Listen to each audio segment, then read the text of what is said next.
Hi, everybody. Good evening and welcome to our third Jeep Jones Park community meeting. My name is Lauren Bryant and I'm the project manager for this project for Boston Parks. Before we jump into the presentation, I just want to go over a few how-tos and what to expect. We had a community request for interpretation for this meeting for Somali. We have Hassan and Abdullahi with us tonight for interpretation. Hassan, would you please describe how people can access the Somali interpretation? Yes, ma'am. Assalamu alaikum. Habeen wanaagsan qof walbaba. Kulankani waa shir bulsheedkii saddexaad.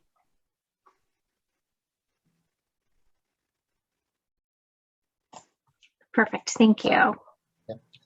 Waa shir bulsheedkii saddexaad ee ku saabsan waaxda beeraha iyo aseendooyinka magaalada Boston. Sida aad shaashadii tan ka horreysay aad ku aragteenna waa qaabka aad u soo geli kartaan shirka kan. Waxaana laydinka wada codsanayaa markii aad soo gashaan inaad iska xirtaan codkiina si aanan loo maqlin sawaxanka ama qaylada gadaashiina laga maqli karo.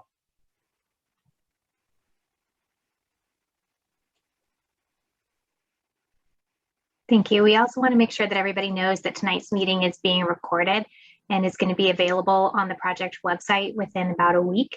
And I want to thank everybody that's here tonight for your time. We know that there are a lot of meetings and they can be challenging, especially with as many Zoom meetings as there are these days.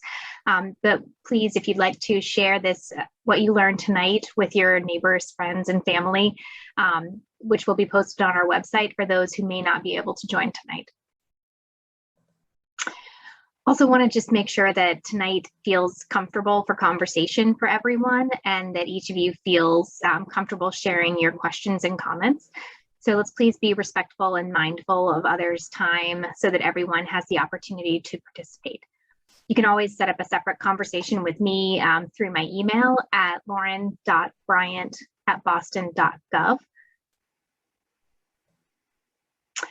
Also want to make sure that you guys know why we're here tonight. We're here to make sure that we hear your thoughts and that you're able to share with us how you're feeling. And there are going to be several ways to engage tonight to be able to do that. We'll have opportunities throughout the presentation to engage and get your feedback. And then we'll also have an open discussion at the end of the full presentation. So if a question pops up into your head during the presentation, feel free to add it to the chat and we can answer it during the discussion time. But please make sure we only use that chat for questions or comments related to this project. Hopefully that takes care of all of the housekeeping information. Now on to the project. First, again, thanks again for tonight for those of you who may have joined since we first started.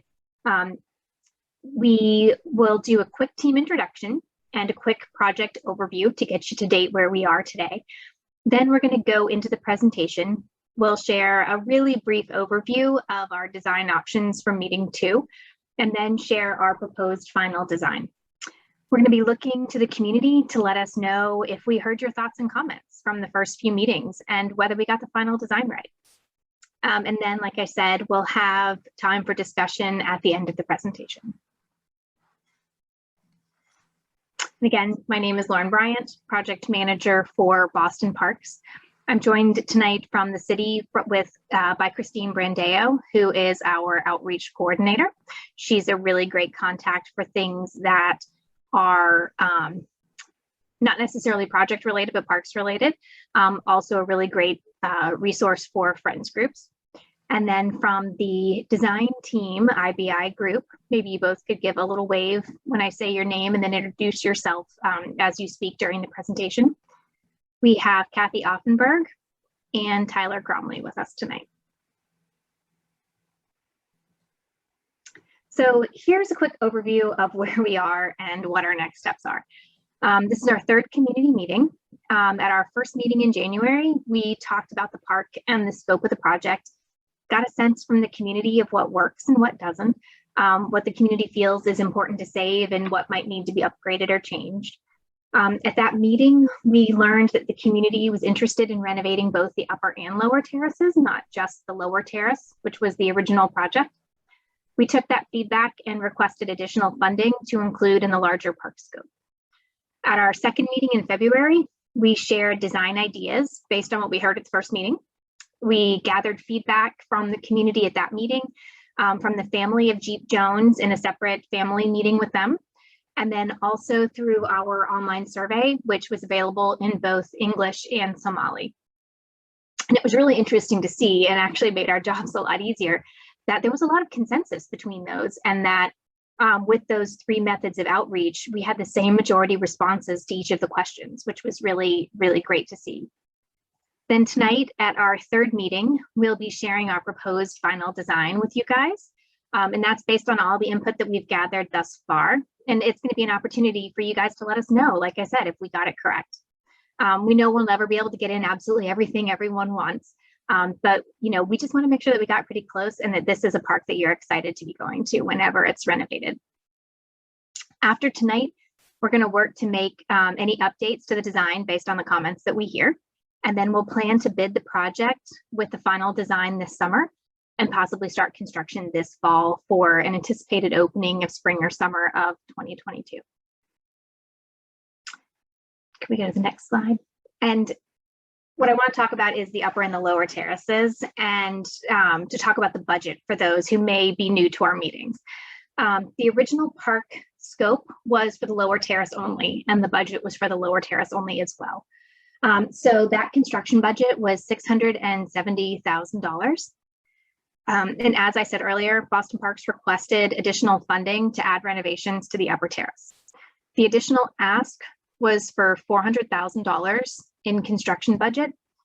And the update that I received yesterday is that the draft city budget is going to be released next week, and that the additional funding for this project is in that budget. So that's a really great thing. That being said, nothing's ever final till they vote on it. The city council votes on it. But right now we feel very optimistic going forward with the design, assuming that all the funding will be there.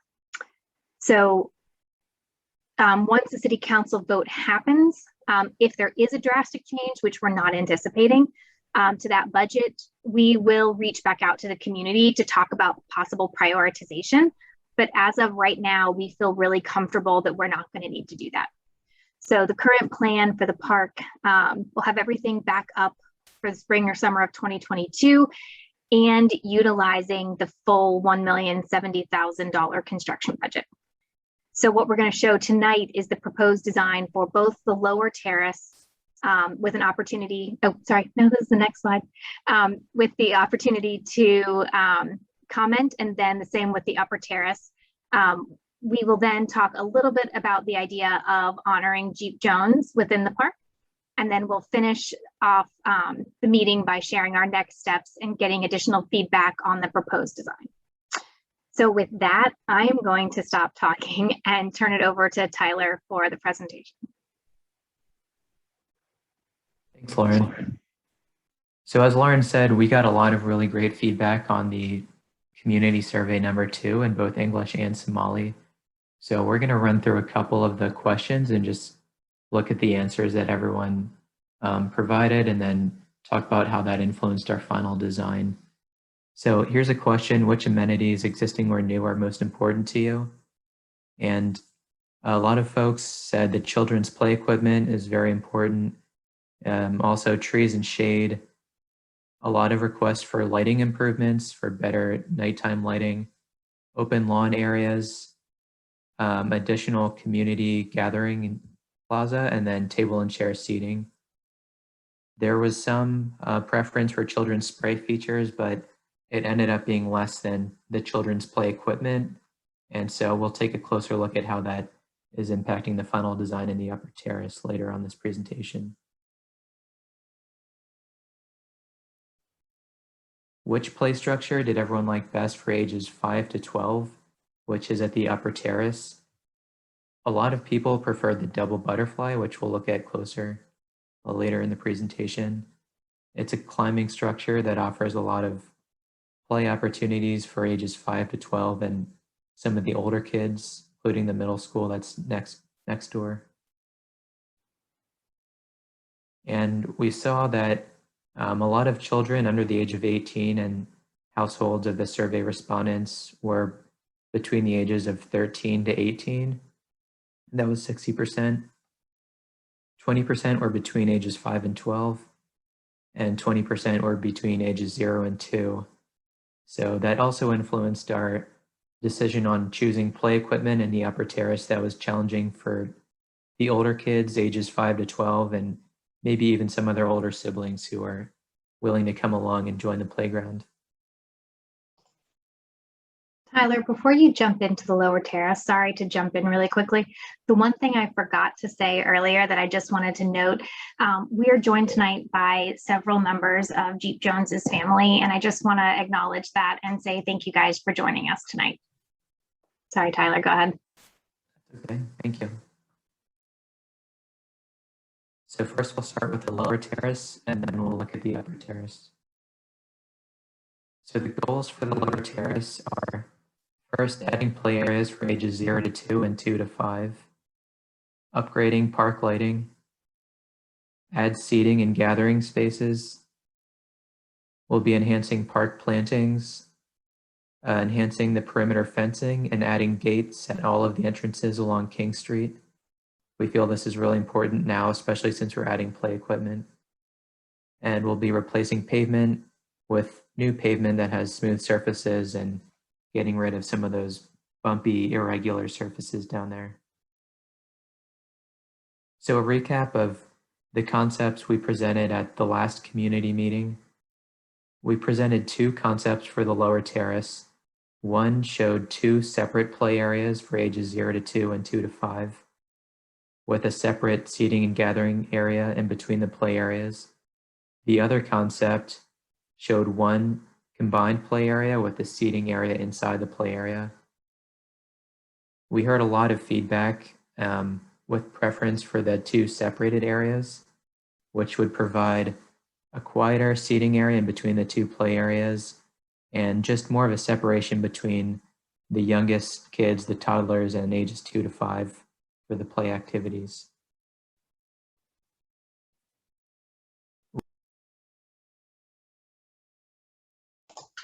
Tyler, you somehow muted yourself. Sorry about that. I think it was between the 2 slides.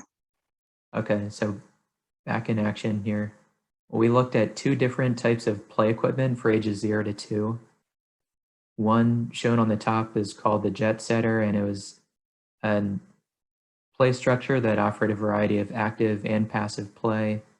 And then we also looked at a playhouse like the one on the bottom, which would encourage social interaction and just allowing kids to use their imagination and have fun more informally.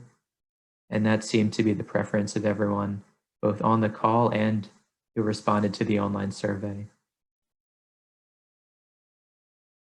And then play equipment for ages 2 to 5.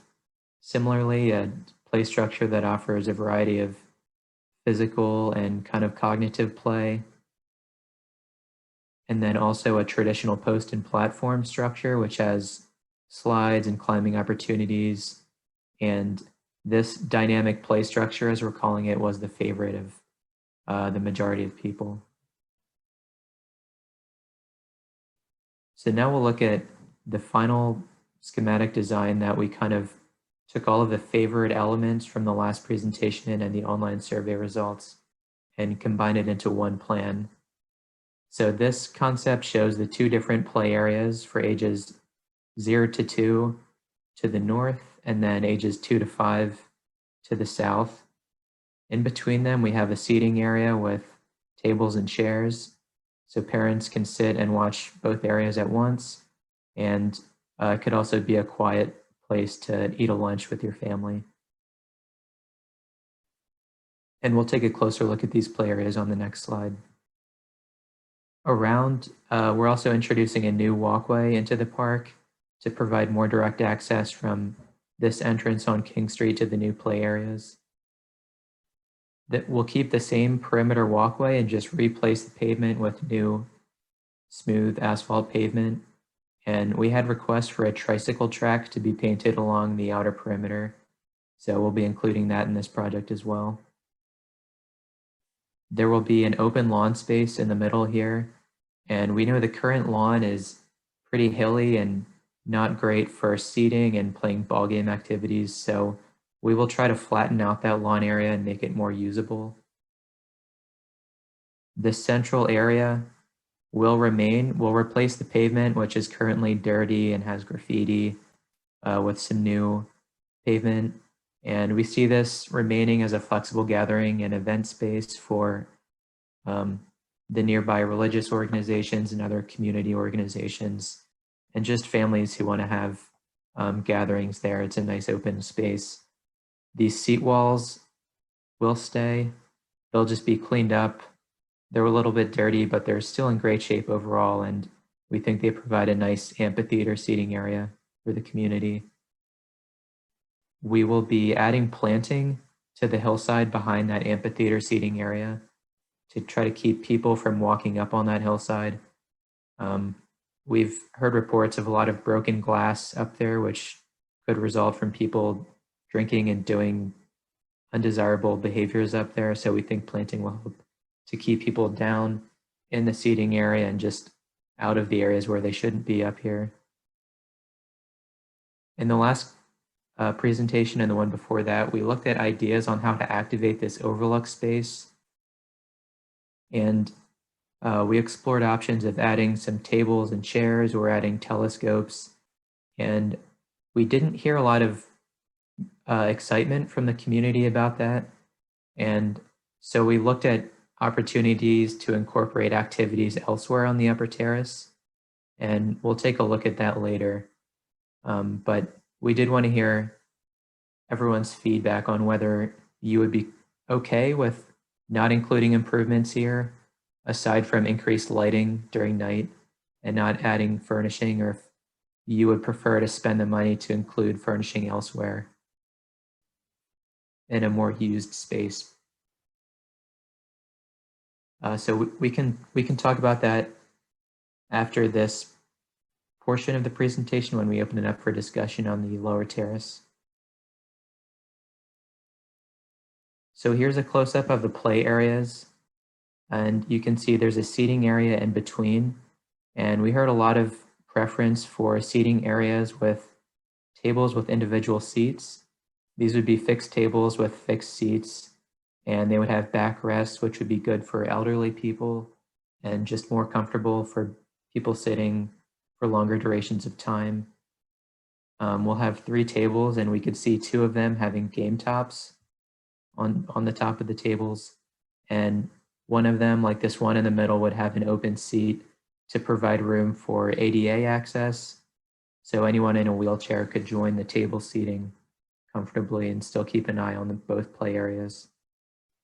We'll be keeping the same bench seating that's in the park. There's currently 2 of these black benches, and we'll just be providing new bench pad locations for them. This one overlooks the new open lawn area, and this one overlooks the play areas and is kind of centrally located along this walkway. Along the outer edges of the play areas, we'll have these seat walls to both provide seating for parents and kids, and also try to add some definition to the play area so kids stay inside the play area and don't wander off. We will be including some more comfortable wooden seat tops with backrests in certain locations along the wall to just provide more comfortable seating for elderly or people who want to sit there for a longer duration of time. The age 0 to 2 play area will be located on the northern edge of the park here. And we're picturing the central play element would be a playhouse like this, which would just encourage kids to use their imagination. And there'll be some fun elements along all sides of this for musical play opportunities and just cognitive development. We can also fit a musical play panel over here along the edge, and we can fit some of these fun half rubber ball steppers along the park for kids to crawl over and step over and maybe even use as an informal seating element. Ages 2 to 5 play will have the dynamic play structure, which is post and platform. It'll have slides and climbing opportunities. tic-tac-toe and other sensory play elements along the sides. And we can also fit a double rocker here and then musical play panel like these bigger drums for the slightly older kids.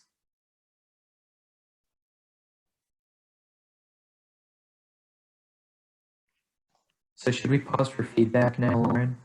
Yeah, that would be great. Christine, is it possible to allow people to unmute themselves? And we'd love to get feedback on the lower terrace before we move to the upper terrace to see how the community feels that we heard their responses and whether they are excited about this direction. Everyone should be able to unmute themselves when they want to speak. Great, thanks, Christy. Does anyone have any thoughts they want to share? I like the design. I just have a question about the 0 to 2 play area. Is that a new one that you've selected, or will it be the one that we saw in the original slide for the 0 to 2 play area? So it's a playhouse similar, and the reason that we looked at a different manufacturer is that the 2 to 5 play structure is the same manufacturer as this yellow one. And so we wanted to try to keep the play equipment on the lower terrace as the same manufacturer, but it has a lot of the same play value as the other one does. It's just a different style, but it's still a playhouse. So that is part of what we want to hear from the community, is whether this one meets those same needs that you guys were looking for. It's a good question, Ken. I actually like this one better because you can actually go inside. It seems more cheerful as well. Okay, thank you.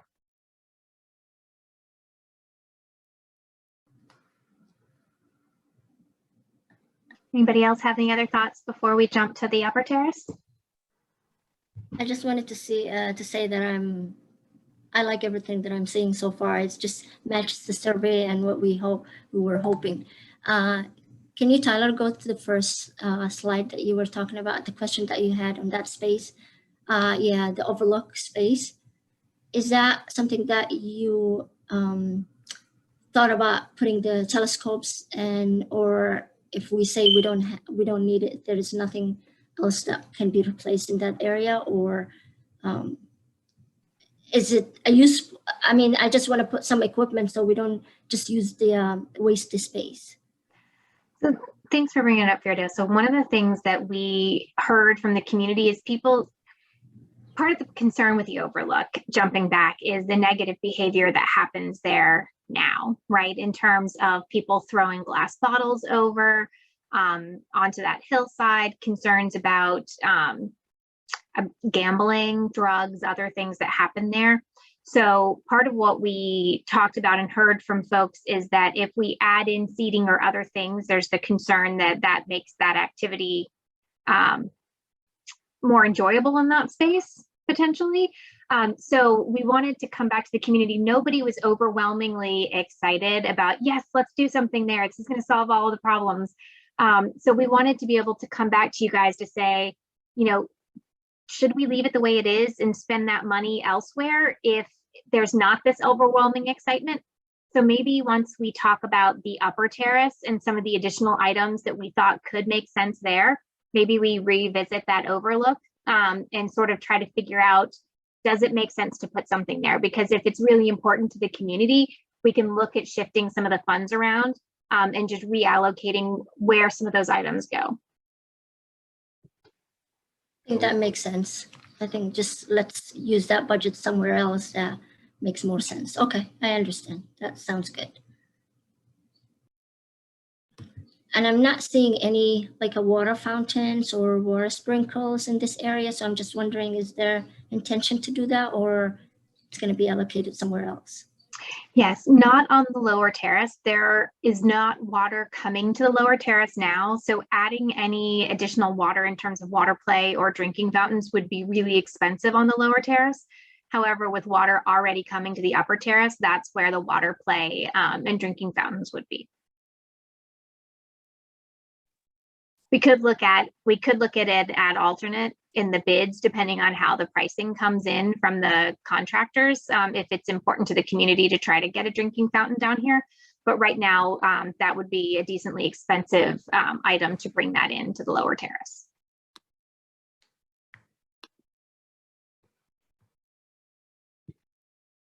Hello. Hi. Hi, my name is Carl Tedesco. I joined in tonight. I'm sorry I missed the other meetings. But That's okay. I was really interested in what the final draft was going to be, and it really looks nice. I have to say my hat off to everybody that put their input and worked on this. It really looks good. I've been a resident in Roxbury for 45 years, so I'm very familiar with the space.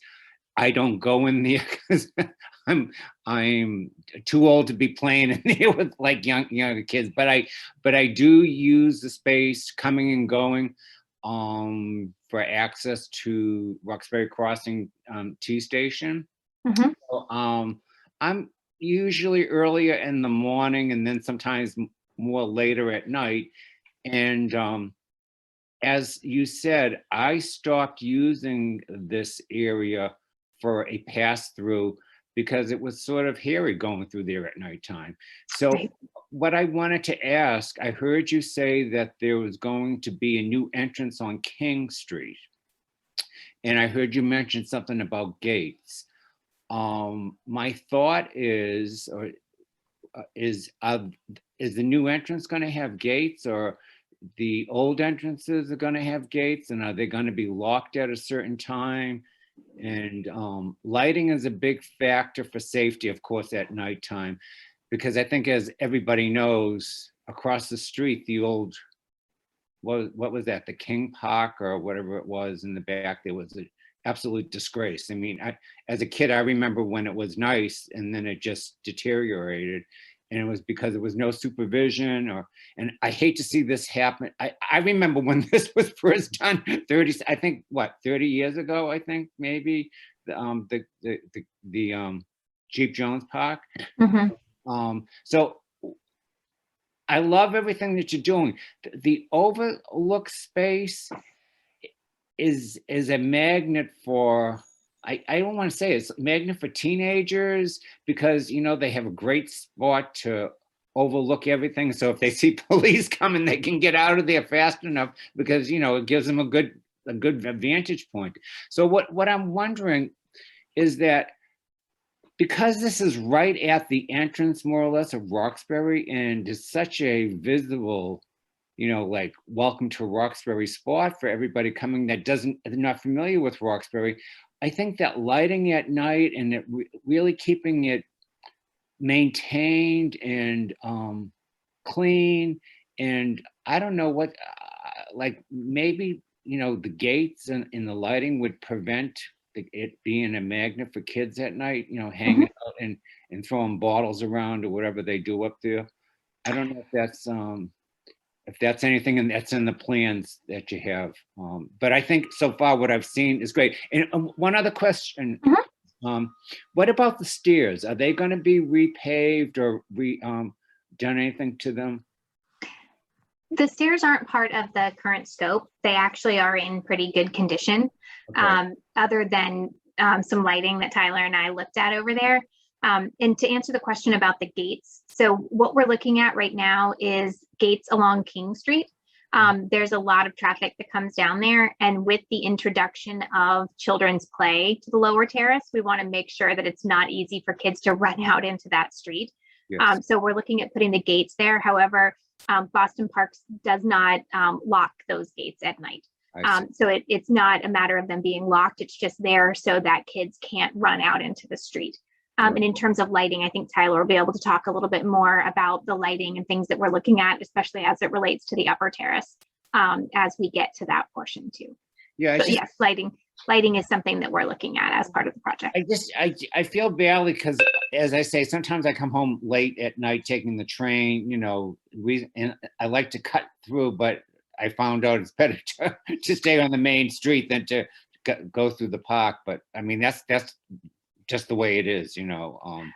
Absolutely. And you know, lighting was brought up at our first community meeting. And when we talked about adding in the upper terrace, and Tyler and I went out and did specifically a nighttime site visit so that we really could see what it looks like and what the park feels like. And I will say, going from the upper terrace, I had parked down off of Malcolm X and walking down the stairs and out to my car. I subconsciously felt more comfortable walking out to King Street and walking down King Street to Malcolm X as opposed to walking through the park. And I work for the Parks Department. I love parks. Like I would normally purposely choose to walk through a park instead of on a street. So I 100% agree. And that's something that Tyler and I are looking at, and we're working with Boston Street Lighting on for the project. Yeah, and you know what, it's a problem in a lot of parks. I mean, it's a fact that we have to accept, I guess, you know, because you know what, where do kids want to go at night where they're not going to be, you know, rented? So they pick an outdoor space, you know, and this is pretty. Why not hang out there? Right, and it is this fine balance of lighting for safety. And people walking through, but not lighting so much that you're lighting it for use, right, in the evenings, because you don't want it to become a magnet for people to come to use because it's the lit place to come hang out. So there is that fine balance. And we work with the Boston Police and also street lighting to make sure that we can try to achieve that right balance. And one quick other question. What about, since, I don't know if this is in the budget or not, but is there any type of like a safety call box in mind to be put in there? Like, I'm not talking for like a night issue or something, but say like if a kid has an accident during the day, falls off something, is there some type of, do you know what I mean? Like some kind of an emergency? Yeah, I do know what you mean. It's not something that we have looked at for this project yet. Okay. Okay, thank you. Thank you for that feedback. Lauren, are there, with the lighting, will the lights go off at a certain time at night like most of the other parks? So the lights inside the park are actually run by Boston Street Lighting. So I would have to double check with them to see whether they have timers on them, because my guess is it would be the same as what the street lights are, which I think are set on timers, but they may be on all evening.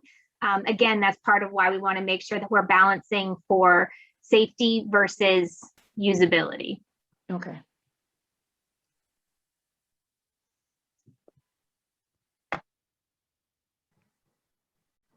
Tyler, do you want to jump to the upper terrace? Yeah, absolutely.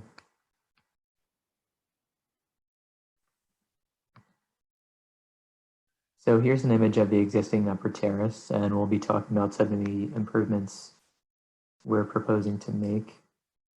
So the goals for the upper terrace: primarily improve the play area for ages 5 to 12, repair, ideally replace the water play elements that are up there if the budget allows it, but at the very minimum, we'll be repairing them back to working order. There are some holes in the fence around the play area that we'll be repairing. We'll be upgrading park lighting. We will be installing table tennis at the seating area next to the basketball court. And we'll be making basketball court and seat wall improvements and installing a new drinking fountain next to the basketball court. So a recap of some of our ideas from the last meeting. We looked at 2 different play concepts for the upper terrace play area. The first concept includes keeping the existing water play area, but just replacing the equipment. And by keeping this smaller water play area, we have more room for new play equipment. Concept 2 looked at expanding the water play area to the north and the west. And this ends up reducing the amount of room that you have for new play equipment. But it obviously does provide more water play equipment. And we heard a lot of community feedback that more play equipment would be better than having more water play equipment, since you can only use that in summer months. So we proceeded with this option, keeping the existing water play area and just having more room for new equipment here. We looked at 2 different play structures for ages 5 to 12. The double butterfly offers a lot of climbing opportunities and has some hangout pods, which could be used by the older kids as well. And we also looked at a structure called the Beachcomber, which has slides and some stepping pods and bridges. And in general, we thought the community viewed this as good for the younger age group of 5 to 12, but maybe not for the higher end of that 10 to 12-year-old age group. So because of that, we proceeded with a double butterfly. Here's a plan showing the upper terrace right next to the middle school. Here's the lower terrace to the north. And so this is the existing play area right on Roxbury Street.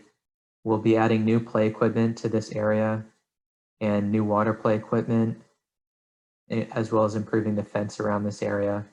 We'll be making lighting upgrades along the walkway and down the stairs, which are pretty dimly lit at night. We'll be repaving the basketball courts and repainting them. We'll be fixing cracks in the seat walls around the basketball courts and giving them a fresh coat of paint. We'll be replacing this drinking fountain with a new drinking fountain that has a water bottle filling station. And we heard requests for table tennis, just to add more activities for the older kids. And we thought that this seating area next to the basketball court would be a perfect area for that. Here's a plan showing the existing upper terrace play area. And so there's some equipment that we think is appropriate for ages 5 to 12 and that we could keep. And this includes the traditional swings. We heard a lot of great feedback about how people use the swings. This is a toddler swing, which is no longer appropriate for this 5 to 12 play area. So we'll remove this arm with the toddler swing to allow more room for new play equipment, and we'll keep these two traditional swings. We'll keep the splash pad and either replace or repair the water play equipment.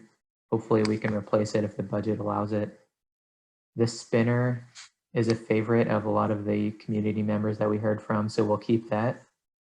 And then we'll be getting rid of the bumblebee play structures, or the bumblebee rockers, this mound with the slide and climbing net, and also this dish swing. And so here's the design with our new play equipment. We can fit the double butterfly play structure in between the spinner and the traditional swings. And that's pictured up here on the top image. We would like to replace that water play equipment with something more like this bubbler fountain water play style, which is just a softer, more gentler water play type. And then down here, we're including a blocks climbing structure, which is kind of like a geometric rock wall that kids can climb up and they can hang out on top of the blocks with their friends. We'll be keeping this existing tree as well and both benches that are currently in the playground. So we heard requests for table tennis for the older kids. Not everyone likes to play basketball, so we thought that a ping pong table would be great here in this open area next to the seating area, and it fits comfortably and there's room for running around on all sides to play ping pong. And here's an example of the table that we would install. It's a really heavy duty, durable concrete ping pong table with a metal net. So it can hold up to regular use, and residents would just need to bring their own paddles and balls.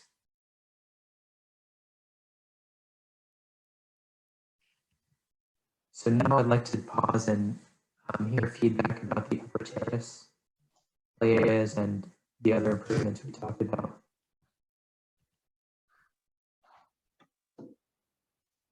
I like the incorporation of the table tennis. I think that in the area where you're talking about would be a good spot for it as well. We appreciate that suggestion from you guys. It was a really good idea. I agree. The table tennis is really a good addition. And also I love the water play equipment and how is it different than the one that exists right now. So this one is a lot more usable and more friendly and looks pretty as well. And the only thing I was going to mention is the spinner. The spinner is really good equipment, but it's very stiff and it doesn't move that much. So I use that space a lot with my kids. So whenever the kids go in there, it's just very hard to spin it. So it just, equipment is there, but no one uses it that much, the kids, because it's very hard to move it around. So that's the only thing I might point out, just to fix it. If it's, instead of removing it, you can just fix it. Thank you, Firdosa. I hadn't heard that feedback yet, so we'll take a look at that and see if it's something that can be repaired. But if it's something that can't be, we'll definitely take a look at making sure something is there that works. So thank you.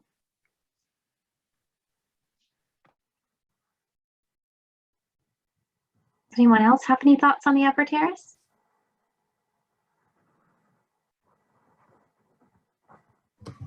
I forgot one more thing. Is the seesaw going to stay there or is it going to be removed? No, the seesaw would be removed and that would be switched out with the blocks climber.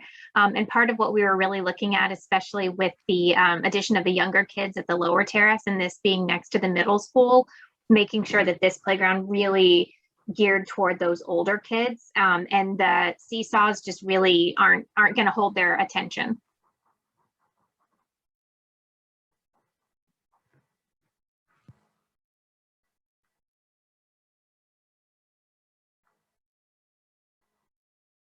And Firdosa, can I ask a quick question on the spinner? Is it just that it's slow, or is it that it doesn't work? Like it doesn't, because I know that sometimes those spinners are limited in speed based on how they're built. So does it seem to be that it's slow, or does it seem that it's like jammed up? It seems like it's jammed up. It's like 1 or 2 or 3 kids climb on there. Just even one child. Okay. My daughter, if she goes in there, it's just very hard for me to move her around. It just seems to be jammed. Okay, I agree. perfect. I'm actually going to be out on the site on Friday, and then I'll take a look at it when I'm out there.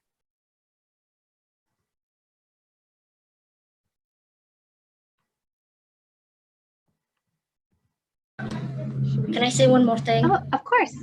Is there going to be any landscape or available in the area? Just like the trees or the grass are very dead, and if the park gets fixed, so we want the whole place to look beautiful. Tyler, do you want? Oh, Yeah, we are I looking. saw you about to jump in. I didn't want to say something. Thanks. We're looking at replacing some of these dead plants around the play area. And so our planting improvements would be limited mostly to this edge along Roxbury and on this backside of the playground. But I think just that small amount of planting will just add a lot of cheerfulness and color to the site. And then everywhere that we have disturbed soil too, there'll be new seed added in those areas as well around the construction. So anywhere that's been disturbed will be seeded as well.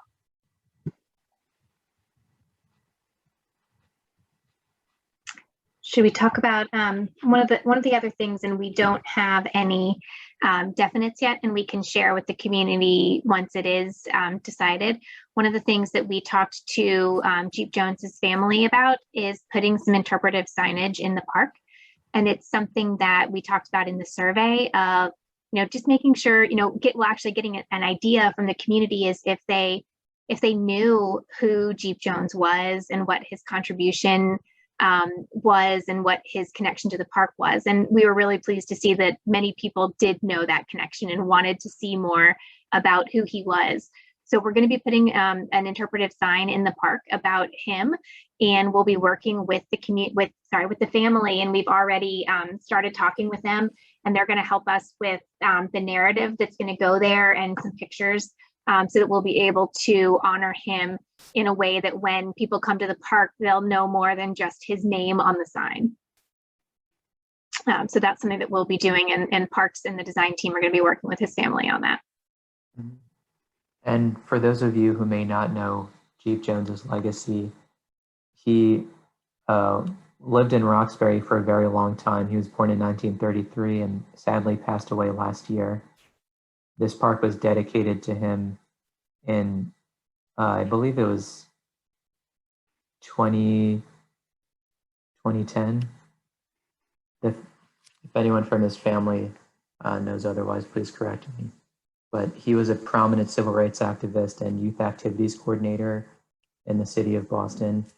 He was Boston's first African-American deputy mayor, and he had a 32-year career with the Boston Redevelopment Authority. And there's some existing memorials on the lower terrace and these seawalls, really great quotes from him, and other inscriptions on the walls that really commemorate his career with the city and just as a political and civic figure. And so our new signage in the upper terrace is really going to focus on who he was as a great family man, neighbor, and teammate, because his legacy is way more than just his political accomplishments.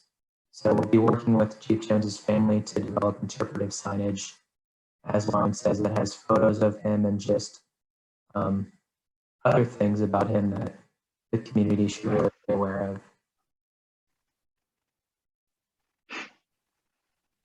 I wanted to, as we talk about, open it up for discussion too. There was a comment in the chat about adding shade to the play areas. And I'm wondering, Tyler, if it's possible to jump back to the lower terrace and to show some of the shade trees that we're talking about proposing there. And Andrew, in terms of shade, one of the things that we balance in the Parks Department is shade structures, the ones that are, you see some places that have like the fabric shade sails. Those have to be taken down and put up every year and because of snow loading. So in New England, it's not very practical with as many parks as we have to be taking those up and down. So a lot of times we'll look to make sure that we can get roofs on some of the play structures. So the 2 to 5 play structure, although it is not shown here, we can actually have some roofs that are added to that to provide shade within the play surface itself. And also the younger little playhouse does have that roof for shade. And then Tyler, can you talk through some of the planting you were suggesting adding to add eventual shade when those trees grow? Absolutely. So here in these darker green, larger circles are shade trees. And we have 3 placed right next to the play areas that will provide shade for. Tyler, you're crackling a little bit with your voice. I don't know if there's something that can be adjusted. Is this better? Yes.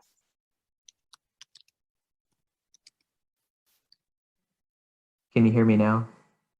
Yes.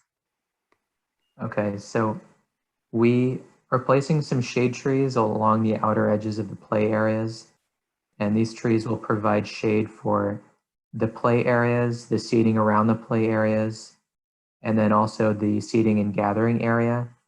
And eventually these trees will grow out and, for example, this tree will cover all around here. So a lot of this play area will be covered under these big shade trees.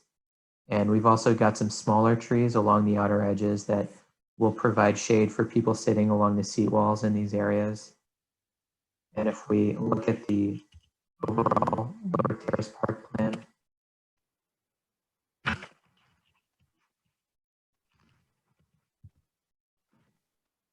There was another question about coming in from Carl.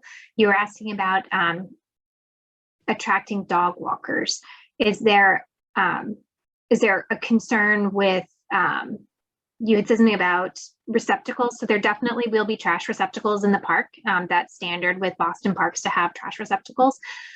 We don't typically have the dog waste bags unless it is a dog area. Is that what the question is, Carl? Is could we add those in? Yeah, where I live is I'm next to House Park. You're familiar? Okay. And you know, that's a big attraction for dog walkers there. Right. And the city did install like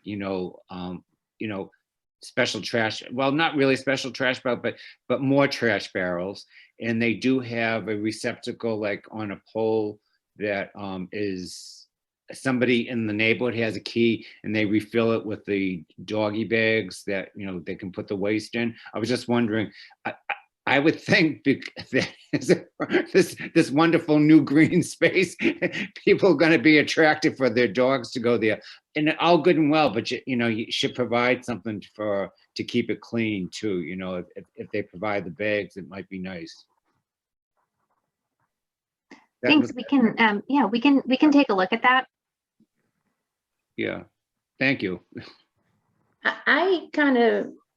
I think with dogs in that area, I don't think the area is big enough that dogs should be running around with children in the park. That is, and I honestly would not prefer to see dogs running around. When kids start running, dogs stop running, and then that creates other problems.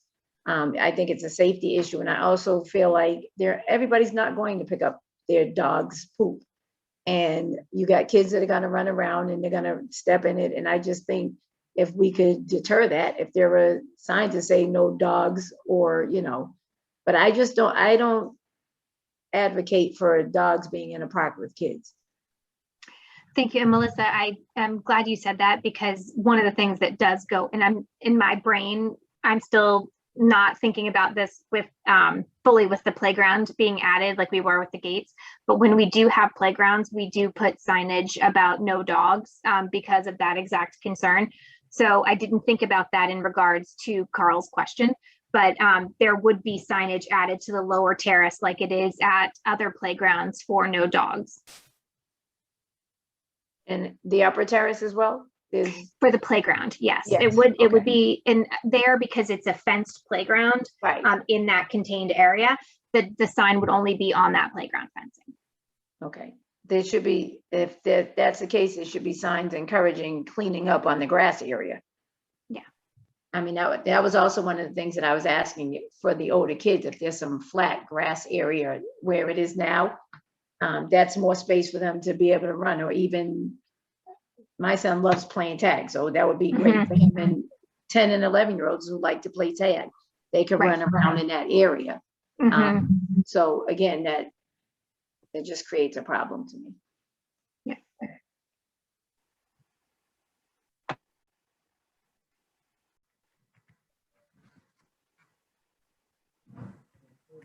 Tyler, maybe we could jump to the next step slide. Sorry, I'd have you keep going back and forth. That's okay. So wanted to just remind everybody about the next steps for the project. So this is our final community meeting for this, although for anyone who wants to keep up to date on the project, I'll send out occasional emails throughout the project about where we are in different phases. Sorry,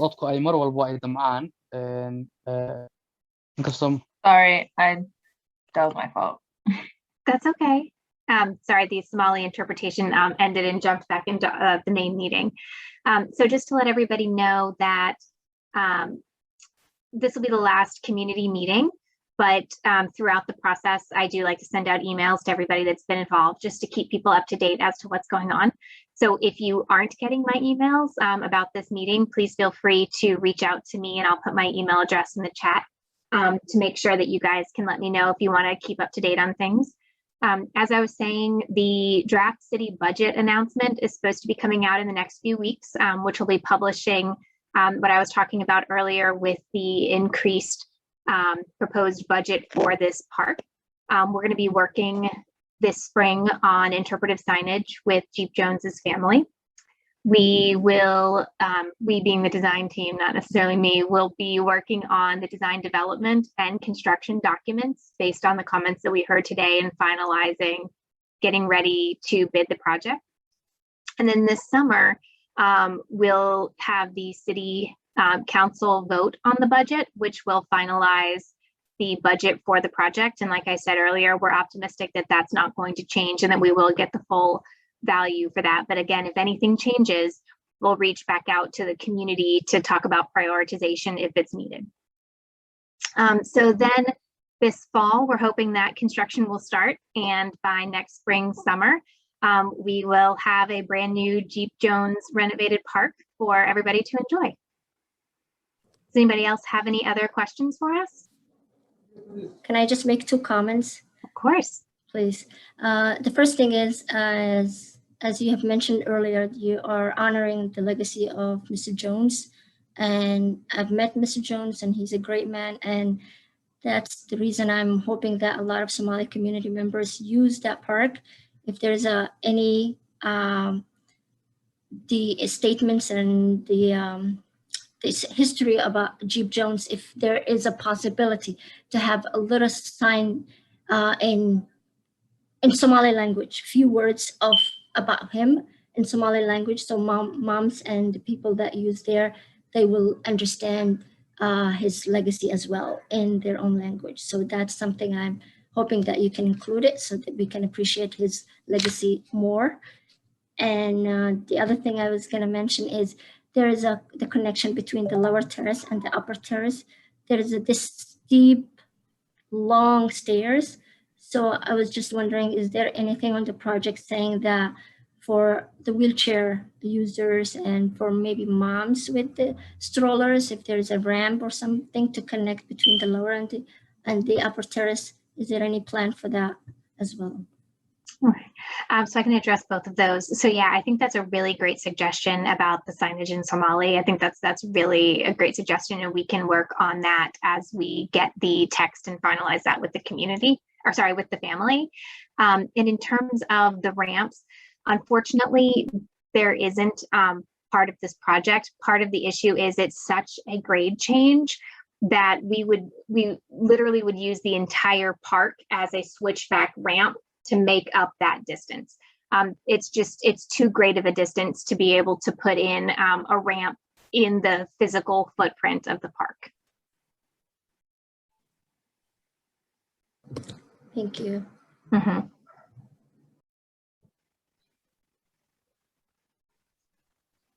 Just an aside, I don't know if this makes a difference, but hi, I'm Nadine. Hi, Nadine. You said that the park was dedicated in 2010, but I think that was the rededication. It was dedicated, I don't remember the date, but it happened much earlier than that. I don't know if that makes a difference, but just to yeah, I don't have the date in front of me, but even based on that picture, that was well before, 2010. That was Sorry about that. I think it was actually around 92. Right. I think it was a little, maybe a little later, but it was around then. Yeah, I think it was. I think about right. Imani was a baby at the time. What was that? Imani was a baby when it was first dedicated. So it was definitely somewhere 91, 92-ish. Yeah. Well, thank you, everyone. And if anybody thinks of anything else or any other comments, let me make sure that I put my email address in the chat like I promised that I would. So make sure that if you have any other comments or any other thoughts after tonight, please feel free to reach out to me. And then also, if you are not getting my emails, please also feel free to reach out to me because I'm happy to add you to my email list as well. Thank you all so much. It looks beautiful. I think you all are doing a great job. And Firdausa, thank you for your comments and feedback and for the wonderful words about my dad. I love it. Great job, Lauren and Tyler, whoever's working on this, wonderful job. Thank you. Thank you, guys. And thank you all for joining us tonight. And thank you to the family for all of your insight. And Firdausa, thank you for all the requests for the Somali interpretation. Really appreciate getting the community involved in this. Thank you so much for everybody. Jones family, we have you back. Thank you. Thank you. Thank you. Appreciate it. Thank you all. Have a great night.